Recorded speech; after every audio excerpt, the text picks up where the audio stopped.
नमस्कार दोस्तों, आप सभी का स्वागत है जेआरएफ अड्डा चैनल पे। सीएसआईआर ने अभी कुछ साइंटिस्ट के लिए पोजीशंस निकाली हैं और जिससे काफ़ी अच्छी सैलरी पैकेज आपको मिलेगा। मंथली 1,32,000 रुपीज़ तक आपका सैलरी हो सकता है। सो अगर आप एलिजिबिलिटी क्राइटेरिया को फुलफिल करते हैं तो ज़रूर ये फॉर्म फिल कीजिएगा। सो इस वीडियो में हम कंप्लीट डिटेल्स डिस्कस करने वाले हैं। सो यहाँ मैंने ओपन किया है सीएसआईआर का वेबसाइट विच इज़ csir.res.in। इसमें करियर अपॉर्चुनिटीज़ और रिक्रूटमेंट को जब आप ओपन करेंगे तो यहाँ पे advertisement for the post of scientist at CSIR headquarters new Delhi. Online application शुरू हुआ था 14 जनवरी को, लास्ट डेट है 14 फरवरी। सो डिटेल्ड एडवर्टाइजमेंट के लिए यहाँ पे एक लिंक दिया हुआ है। इस लिंक पे जब आप क्लिक करते हैं तो ये पर्टिकुलर एडवर्टाइजमेंट ओपन हो जाता है। सो जो ओपनिंग डेट था, स्टार्टिंग डेट था ऑनलाइन फॉर्म फिलिंग के लिए, दैट वाज 14 जनवरी। 14 फरवरी रात को 11:59 तक आप बेसिकली अपना फॉर्म फिल कर सकते हैं। और कौन कौन सी पोजीशंस हैं? सो टोटल साइंटिस्ट की पोजीशंस हैं जो कि 11 पोजीशंस हैं। अनरिजर्व कैटेगरी के लिए 5, ईडब्ल्यूएस के लिए 1, ओबीसी की 3, एससी की 1, एसटी की 1। So out of total 11 post 1 will be reserve for PWBD। So 11 level की ये जॉब है और जिसमें 1,32,660 के अप्रॉक्स आपका जॉब पे होगा पर मंथ, और जिसके अंदर सारे के सारे जो परमानेंट जॉब में आपको फैसिलिटीज़ मिलती हैं वो सब मिलेंगी। So now coming to the details, क्या क्या एसेंशियल क्वालिफिकेशंस रिक्वायर्ड हैं इन पोजीशंस के लिए। सो सबसे पहले साइंटिस्ट पोस्ट कोड 1, एक पोस्ट है एससी कैटेगरी के लिए। बी टेक हो इलेक्ट्रिकल या इलेक्ट्रॉनिक्स इंस्ट्रूमेंटेशन इंजीनियरिंग और इक्विवेलेंट, या फिर आपके पास पोस्ट ग्रेजुएट डिग्री साथ में इंटेलेक्चुअल प्रॉपर्टी लॉ के अंदर होना चाहिए, या आपके पास एमई एमटेक हो इलेक्ट्रिकल इलेक्ट्रॉनिक्स इंस्ट्रूमेंटेशन इंजीनियरिंग। और इन्हीं सब्जेक्ट्स में अगर आपके पास पीएचडी है तो ये सब स्टूडेंट्स यहाँ पे अप्लाई कर सकते हैं। यहाँ कुछ डिज़ायरेबल क्वालिफिकेशंस है, अगर आपके पास ये ना भी हो तो भी आप फॉर्म फिल कर सकते हैं। लेकिन जिन बच्चों के पास डिज़ायरेबल क्वालिफिकेशन रहेगा, इंटरव्यू के टाइम पे उन्हें बेनिफिट मिलने वाला है। अब आते हैं पोस्ट कोड 2 पे। 2 पोस्ट है अनरिजर्व कैटेगरी की। ME MTech in information technology, information communication technology, computer science, या फिर पीएचडी हो इन्हीं सब्जेक्ट्स में तो आप अप्लाई कर सकते हैं।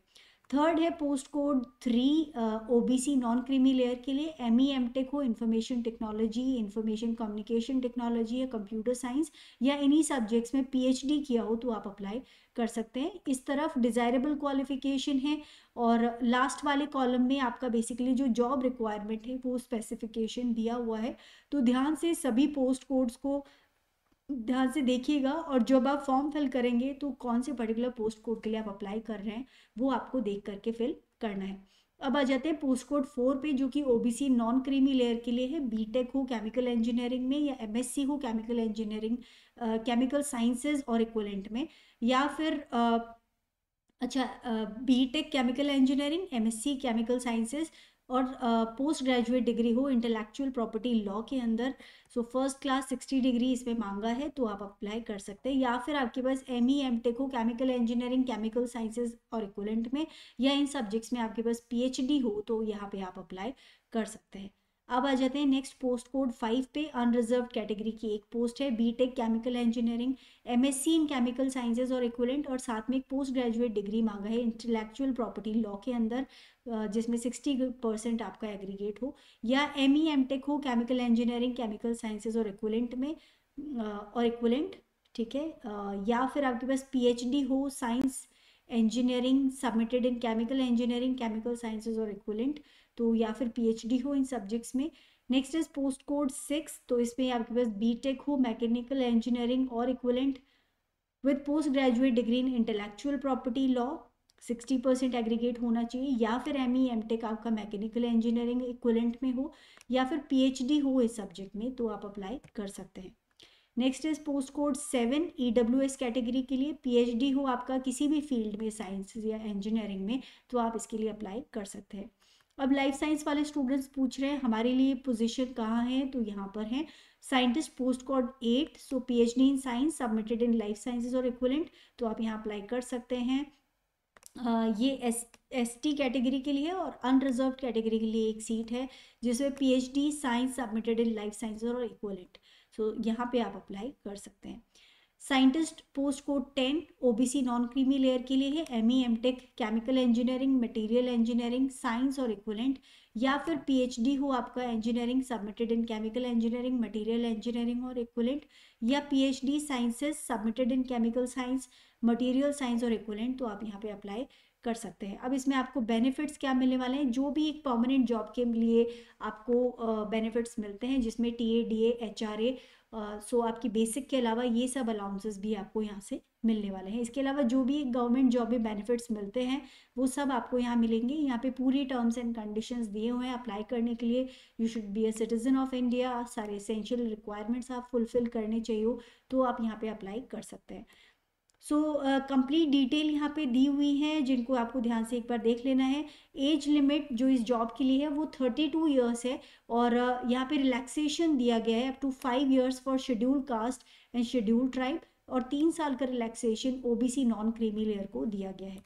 सो आगे बढ़ते हैं, काफ़ी सारी और भी डिटेल्स हैं, और यहाँ पे मोड ऑफ सिलेक्शन यहाँ पे दिया गया है। सो जब आप फॉर्म फिल करेंगे उसके बाद में यहाँ पे एक स्क्रीनिंग कमेटी बनाई जाएगी जो उन में से एप्लीकेशंस को सॉर्ट आउट करेगी, और कुछ स्टूडेंट्स को सिलेक्ट करके उन्हें इंटरव्यू के लिए कॉल किया जाएगा, और इन सब मेथड से बेसिकली फाइनली इंटरव्यू में इवैल्यूएशन होगा, और जिसके बेसिस पे फाइनली ये लोग स्टूडेंट्स को सिलेक्ट करने वाले हैं। अप्लाई कैसे करना है, सो ऑनलाइन मोड है यहाँ पे एप्लीकेशन के लिए अप्लाई करने के लिए ऑन द वेबसाइट rab.csir.res.in, यहाँ पे आप अप्लाई कर सकते हैं। इससे पहले इंस्ट्रक्शंस ज़रूर देख लें हाउ टू अप्लाई ऑनलाइन, और इसको देख करके आप अपना जो कंप्लीट पेमेंट प्रोसेस है और जो भी एप्लीकेशन का प्रोसेस है वो यहाँ से देख करके आप फॉर्म फिल कर सकते हैं। जो डेट्स हैं ऑलरेडी हम डिस्कस कर चुके हैं। स्टार्ट डेट 14 जनवरी है, लास्ट डेट 15, और एप्लीकेशन फ़ीस यहाँ पे 500 रुपीज़ लगने वाला है। इसके अलावा कोई फ़ी पेबल नहीं होगा किन किन को, SC ST PWD women ex serviceman या अब्रॉड कैंडिडेट्स को। तो यहाँ पे ये सब के सब जो कैंडिडेट्स हैं इन्हें कोई फ़ी देने की ज़रूरत नहीं है, बाकी बच्चों का 500 रुपीज़ फ़ी पे लगने वाला है। तो यहाँ पे जो आपको पासपोर्ट साइज़ फ़ोटोग्राफ अपना जो अपलोड करना है, अपने जो भी सर्टिफिकेट्स किस तरह से अपलोड करने हैं वो सब डिटेल्स यहाँ दी हुई है। जब आप फॉर्म फिल करने के लिए बैठेंगे तो आपको ये सब चीज़ें ध्यान में रखते हुए ये सब चीज़ों को साथ पे रख करके बैठेंगे। जो भी स्टूडेंट्स किसी ना किसी और जॉब में ऑलरेडी वर्किंग हैं, तो जैसे कोई CSIR गवर्नमेंट ऑर्गेनाइजेशन में, किसी ऑटोनॉमस बॉडी या स्टैच्यूटरी बॉडी या यूनिवर्सिटी PSU या किसी और कंपनी में रेगुलर एम्प्लॉय हैं, तो वहाँ से आपको एक NOC देना होगा इस पोस्ट के लिए। जब आप अपने डॉक्यूमेंट्स भेजेंगे तो साथ में ये NOC भी आपको देना होगा। नाउ कौन कौन से डॉक्यूमेंट्स आपको अपलोड करने हैं जब आप ऑनलाइन एप्लीकेशन फॉर्म फिल करें, तो ये सब के सब डॉक्यूमेंट्स आपको अपलोड करने हैं। तो इस कंप्लीट लिस्ट को एक बार देख लीजिएगा। जब फॉर्म फिल करने बैठे, जब आप अपलोड करेंगे अपने डॉक्यूमेंट्स, तो ये सब के सब रिक्वायर्ड डॉक्यूमेंट्स आपको फिल करने हैं। अब यहाँ पे फॉर्मेट्स ऑफ सर्टिफिकेट दिए हैं। जितने भी सर्टिफिकेट्स आपको अपलोड करने हैं उनका फॉर्मेट इस अकॉर्डिंग बनाना है जैसा कि यहाँ पे दिया हुआ है।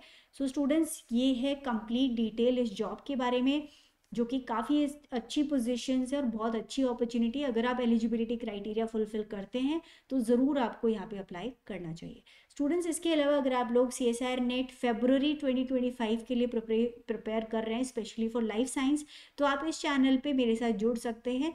मंडे टू फ्राइडे आप लोगों को शाम को 7 बजे एक कॉन्सेप्ट बूस्टर सीरीज़ हम लेके आए हैं, जिसमें अलग अलग टॉपिक्स को लेकर के हम रिविजन करते हैं, कॉन्सेप्ट को समझते हैं और उससे रिलेटेड प्रीवियस ईयर क्वेश्चंस को सॉल्व करते हैं, जिससे कि आपका जो एग्ज़ाम है उसमें आपको हेल्प मिल सके।